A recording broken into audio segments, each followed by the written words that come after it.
पुरुषोत्तम भगवान श्री राम के चरणों में बार बार प्रणाम नमन वंदन करते हुए दो शब्द रामचरितमानस से दाम्पत्य जीवन पर। आज की युवा पीढ़ी वेद पुराणों से, भारतीय संस्कृति से विमुख होती जा रही है, जिसके परिणाम समाज में बहुत ही भयंकर सामने देखने को मिल रहे हैं। मर्यादा पुरुषोत्तम भगवान श्री राम का दाम्पत्य जीवन देखिए। आज गोदावरी नदी के तट पर दंडक वन में पंचवटी नामक स्थान पर मर्यादा पुरुषोत्तम भगवान श्री राम माँ सीता भैया लक्ष्मण के साथ निवास करते हैं। रावण की बहन शूर्पणखा आज दंडक वन में परम सुंदरी बन करके जाती है। बाबा ने रामचरितमानस के अरण्य कांड में लिखा, रुचिर रूप धरि प्रभु पहीं आई, बोली वचन बहुत मुस्काई, तुम सम पुरुष न मोह सम नारी, यह संयोग विधि रचे विचारी। परम सुंदरी मर्यादा पुरुषोत्तम भगवान श्री राम से जाकर के अकेले में जंगल में मिलती है। आज मर्यादा पुरुषोत्तम भगवान श्री राम उस परम सुंदरी की तरफ न देख करके अपनी पत्नी सीता की तरफ देख रहे हैं। भगवान श्री राम संसार को, हम सबको यह संदेश दे रहे हैं कि व्यक्ति को जो अपने कर्म से, अपने भाग्य से मिले, उसमें संतोष करना चाहिए। उस परम सुंदरी की तरफ भगवान ने दृष्टि तक नहीं डाली, सीते चिते अपनी पत्नी की ओर देख करके संसार को संदेश दे रहे हैं। और इधर रामचरितमानस के सुंदर कांड में प्रसंग आता है। अब माँ सीता का दाम्पत्य जीवन देखिए। आज रावण मंदोदरी आदि रानियों को लेकर के, अनुचरी जो वहाँ की राक्षसनियाँ थी उनको लेकर के आज अशोक वाटिका में माँ सीता के पास रावण जाता है। साम दाम दंड भेद सब प्रकार से डराता है और धमकाता है। आज रावण माँ सीता से कहता है, एक बार बिलो कि मम ओरा। जय हो महाराज जी, सादर प्रणाम। आज हम आए हैं, मैं अशोक पंडित फूल उद्योग हरदी से, और आए हैं अपने हम आदरणीय श्री पंडित उत्तम दास तिवारी जी, मानस मर्मज्ञ, कथावाचक, अवध क्षेत्र, उत्तर प्रदेश। आज हम इनसे कुछ वार्ता करेंगे इस विषय पर, जो इस समय धर्म और कर्मों की बात पर।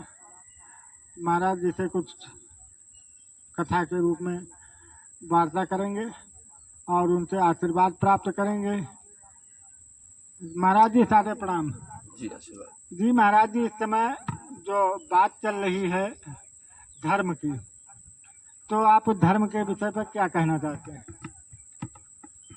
जय श्री सीताराम, जय जय श्री सीताराम जी महाराज की। सर्वप्रथम तो इस धरती को बार बार प्रणाम करते हैं जहाँ बैठ करके हमने रामचरितमानस का अध्ययन किया। 4 वर्ष तक लगातार हम इस धरती पर अकेले 4-4 घंटे बैठे, तो इस धरती को बार बार प्रणाम करते हुए मर्यादा पुरुषोत्तम भगवान श्री राम के चरणों में बार बार प्रणाम नमन वंदन। धर्म की बात आती है तो बाबा ने रामचरितमानस में धर्म के बारे में लिखा। बाबा ने कहीं कहीं कोई बातें तो बिल्कुल गारंटेड लिख दी। वारी मथे घृत हो ये बरु, सिकता ते बरु तेल, बिन हरि भजे न भाव तरी है, यह सिद्धांत अपेल। यानी बिना भगवान के भजन के हम संसार रूपी भवसागर से नहीं तरेंगे। ये सिद्धांत अपेल यानी गारंटेड। तो बाबा ने यहाँ भी धर्म के बारे में पहले तो लिखा, परहित सरिस धर्म नहीं भाई, पर पेड़ा सम नहीं यदमाई। यहाँ तो चलती बात में लिखा, लेकिन इस चौपाई में बाबा ने गारंटेड लिखा कि धर्म है क्या। धर्म न दूसर सत्य समाना, आगम निगम पुराण बखाना। धर्म केवल सत्य है। सत्य जीवन का सबसे महत्वपूर्ण विषय है। सत्य में वो ताकत है कि जो व्यक्ति सत्य बोलता होगा, यानी जिसकी बातों में दम होगा, उसका समाज में अलग अलग इमेज, एक अलग पहचान होगी। तो बाबा ने गारंटेड लिखा कि धर्म केवल सत्य है। धर्म न दूसर सत्य समाना, आगम निगम पुराण बखाना। हमारे अंदर केवल सत्य आ जाए, जैसे सत्य आएगा वैसे बाकी जो कचरा है वो गायब हो जाएगा। कबीरदास जी ने लिखा, साच बराबर तप नहीं, झूठ बराबर पाप, जाके हृदय साच है, ताके हृदय आप माने भगवान। यानी जब यहाँ सत्य आएगा, सबसे बड़ी तपस्या जीवन की सत्य है, और जब सत्य आएगा तो धर्म केवल सत्य है। और जब हमारे पास सत्य आएगा तो धर्म आएगा। तो जो चीजें हम चाहते हैं वो बिना चाहते हुए भी हमारे पास अपने आप आएंगी। बाबा ने मानस में लिखा, जिम सरिता सागर महु जाही, जध पिता ही कामना नाही, तिम सुख संपत्ति भी नहीं बुलाए, और धर्मशील पहि जाए सुबाए। जैसे सारी नदियां जाकर के समुद्र में गिरती हैं, समुद्र किसी को बुलाता नहीं, समुद्र की कोई कामना नहीं होती, ऐसे जैसे हमारे अंदर धर्म आएगा यानी सत्य आएगा, ऐसे ही सुख और संपत्ति हमारे पास बिना बुलाए अपने आप हमारे अंदर आ जाएगा। इसलिए मानस के हिसाब से धर्म केवल सत्य। जी महाराज जी, बहुत अच्छी बात। और आपने कहा, हम बहुत बहुत कोट आभार है।